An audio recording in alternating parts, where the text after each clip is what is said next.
I see that it's So yes, I wrote a Pawpaw cookbook, and that was like, I think 2015 is when I did the first small version of this. This book is also very small. You know why? I think there's only like 10 things to make out of Pawpaws, and then everything else is just an iteration. So I don't want to undersell Pawpaws. Maybe you think there are 100 things you can do. There's not a wrong way to go about it, but I think there are ways that flatter the pawpaw more. And you know, it's a very special fruit. We want to show it to its best advantage. So that is why I decided to start making and collecting pawpaw recipes. I grew up in Ohio, and there are pawpaw trees in the backyard of my childhood home, but I never encountered a fruit until I lived many different places and moved back. Once I tasted pawpaws, I was just smitten immediately, and I was having a lot of fun trying to figure out recipes that highlighted it to its greatest advantage.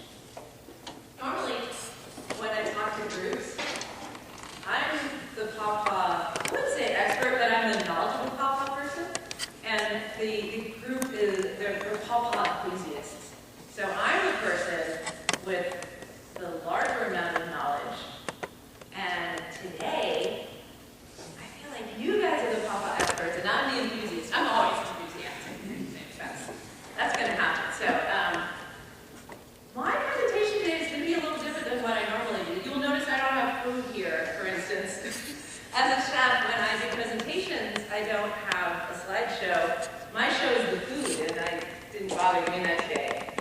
It just makes it easier for me. So I'm sorry that I'm not going to do the little song and dance, because I think that makes it easy for me to have the best presentation. But it's also my little AV show, right? So I only have 4 cups of pawpaw in my freezer right now. I just didn't know what to do with it. It's kind of funny because you know how there's that portal that happens around like August, at least if you're in this area, when the pawpaw things start happening and you kind of like re-enter the pawpaw mindset and everything just kind of flows. In May, it's a little, like I have to kind of struggle to get myself back there. So I was trying to get myself back in the pawpaw mindset. And I didn't even open up on my jar stuff, but I will later. So I will let you know if you would like to actually taste some pawpaw just to really get in the spirit, because it's very hard to come by at the moment, right? Which is nobody's fault. It's just why pawpaw is special. It only comes out at certain times. Just get a plastic spoon, and I will have some stuff you can taste, because I did bring some stuff. All right, so if you want to put pawpaw in a Danish, which someone here had suggested, pawpaw Danish, that would be excellent. Right, just dump it on a Danish or something. So anyhow, why a pawpaw cookbook? Like I said, pawpaws they're a little tricky to work with. I'm really curious, how many of you actually, outside of eating pawpaw, how many of you prepare food with it? There's not a right or wrong answer. Yeah, it's like 30%-ish. I think that's totally fine because it's a lot of work. You know, you gotta if you're just eating a pawpaw, it's pretty simple. Smoosh it open and put it on your yogurt or just eat it. But if you want to cook with it, you have to pulp the pawpaw, and that's a little tricky. And then you have to figure out how you want to be storing your pawpaw, how much pulp at a time. You got your freezer full of pawpaw, all those considerations. And so instead of just talking about how to do those, I was thinking about why and what would benefit any of you. So how many of you grow pawpaws to sell? Okay. Do any of you ever feel challenged communicating to people who are buying pawpaws what to do with them, or how to store them, or how to process them?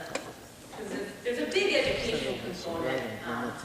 Just handing the pawpaw over is kind of fun, but it's only half of the equation. So what I would like to do is to think about ways, and we can all kind of brainstorm together, how to make that easier. When people ask me how they can taste pawpaw, recently, to my understanding, there was a story in the Atlantic about pawpaw, a story about pawpaws existing. I wrote one of those. They're great. We've got to get the word out. But it was maybe, let's see, it came out maybe in March. I was like, this is the weirdest time for a story about pawpaws to come out, because then people will hear about it and be like, well, where can I taste this thing? Where can I get one? And right now it's like, good luck. Even if you go to a pawpaw festival, sometimes just getting your hands on pawpaws is a little bit tricky. So I think if you can figure out a way to lock a pawpaw into something that is either shelf-stable or frozen, can be a good approach if you're trying to tell people stuff that they can do with their pawpaw outside of just putting it on their yogurt, which is actually my favorite way to have pawpaws anyway. So I have a couple different approaches for keeping that pawpaw flavor really bright and fresh, if you're even going to bother cooking with it. Because, so maybe some of you have noticed that when you heat, actually when you heat many fruits, the flavor, it just becomes a little sad echo of itself. And sometimes with pawpaw, depending on, I usually just forage for mine, although it's never just, is it? It's a lot of work. I do it because I love the work, and I'm bad at growing things. It's another reason why it's great on here. I have a lot to learn. I have 2 pawpaw trees now, and they're about as tall as this corn plant. I'm so excited. But I go out in the woods to get mine, and when you have those mongrel pawpaws, you never really know what the flavor is going to be. But I've noticed when you're cooking with mongrel pawpaws, they tend to have a little bit more fun, right? That's why you guys work hard to breed beautiful pawpaws that have the characteristics that are going to make them broadly appealing. But if you have pawpaws that are a little bit funkier, especially when you're cooking with them, the part about them that can be polarizing, that part seems to move to the forefront. To me, this is not a dig, but I have noticed that a lot of weird fruit people, and I'm one of them, we tend not to be super tasters all the time. Because when you're a super taster, every single nuance of something, it's like too much to process, and pawpaw is so much to process in your head. So I feel like we all have really adventurous palates, but still, when we want to use the pawpaw in a way that's going to make it just come alive. So when I am cooking using heat, right, if I'm doing anything that's going to be baking or simmering or whatever, I try to make the base of the thing and then add the pawpaw in later, either when it's tepid or even when it's totally cooled down. And that helps keep the flavor really, really zingy and alive. And it does justice to the pawpaw. The times that there are exceptions to that, I've noticed, is anytime you're using a ton of sugar, sugar really helps mask flavor, but it also helps raise the temperature at which the pawpaw keeps from, the flavor keeps from degrading, for any better sense, for any better word. And you know what, I'm going to get my one visual aid. I guess I could have brought a bunch of food that I pretended was made with pawpaw, but just wouldn't be honest with it. So here is a jar of pawpaw jam that I make. Now there are, every now and then you'll see jars of jam at specialty stores, and if I were selling this, actually if you want to buy this for me today, it's $10, okay? You guys know why. A lot of work goes into this jar of jam, and you want it to be delicious and excellent. So normally when you're cooking preserves, you have to cook them for a long time. The first time I ever made pawpaw preserves, I kept on adding spices and seasonings because I couldn't get it to taste right. Have you ever made a salad dressing and you ended up with like 5 quarts of dressing because you just couldn't quite get it right? You keep adding things to it. So that's what happened to these pawpaw preserves that I was making. I just kind of making them up as I went. And I did can them, and in the end, I mean, they weren't horrible, but they went best with liver pate. So that just tells you something. I do think pawpaw goes well with liver, though, in certain circumstances. So I was like, maybe simmering pawpaw for an hour is not the best thing to do. So when I make pawpaw preserves, I add pectin to them, and that makes it so they set very, very quickly. So this is actually not a difficult recipe to make. The hardest part about it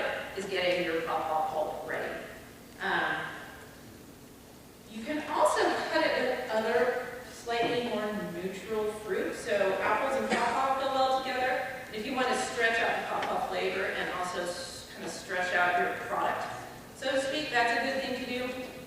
So anyway, this is one of my favorite recipes in the book, and I also like it because it's one of the few shelf-stable things you can make easily with pawpaw. I tried like 12 times to make pawpaw vinegar.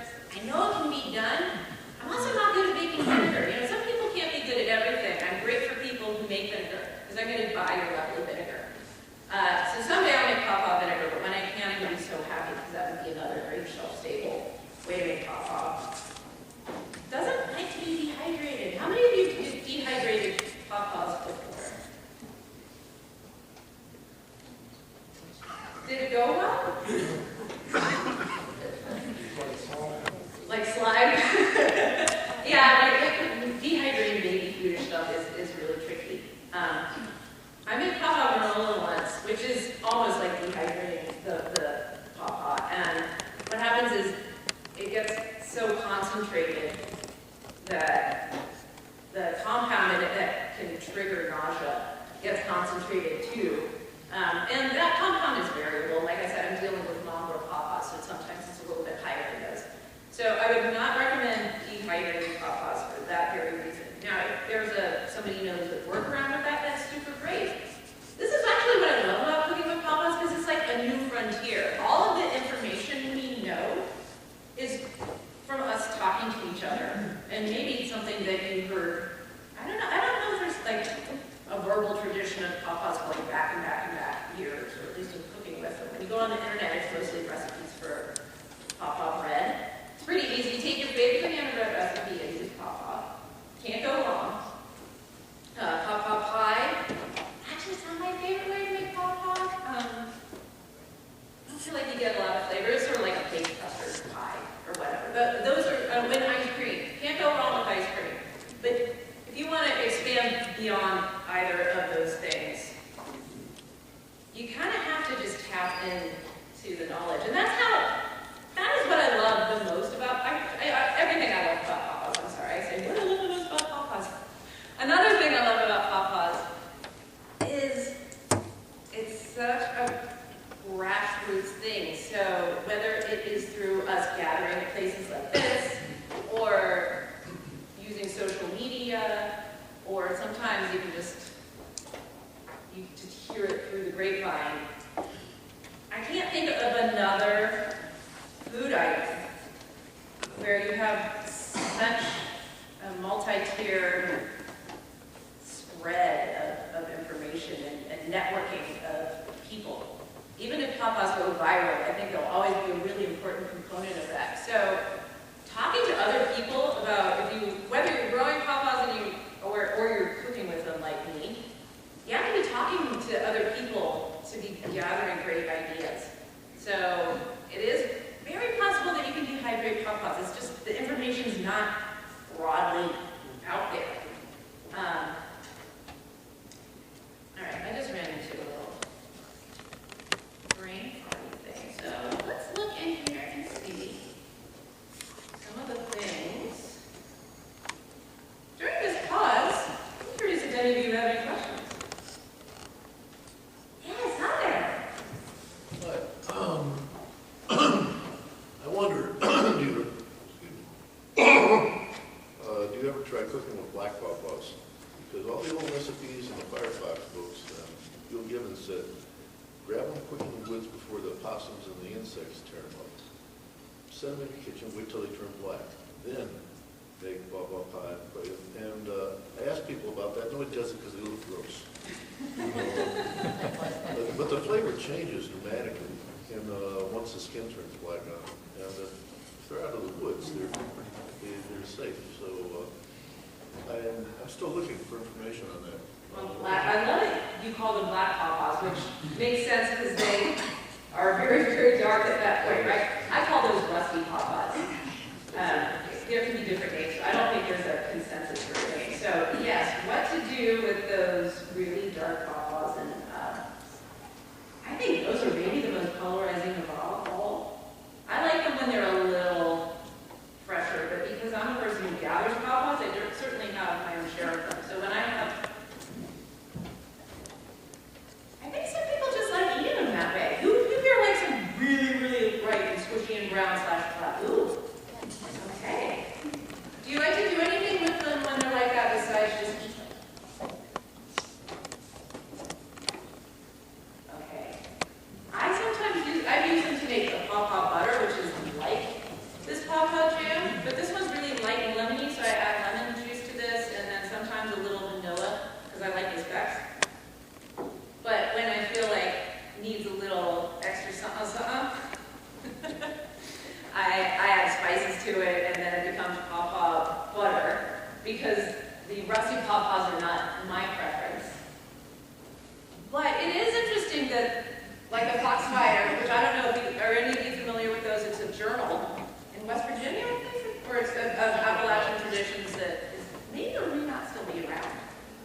much chemical.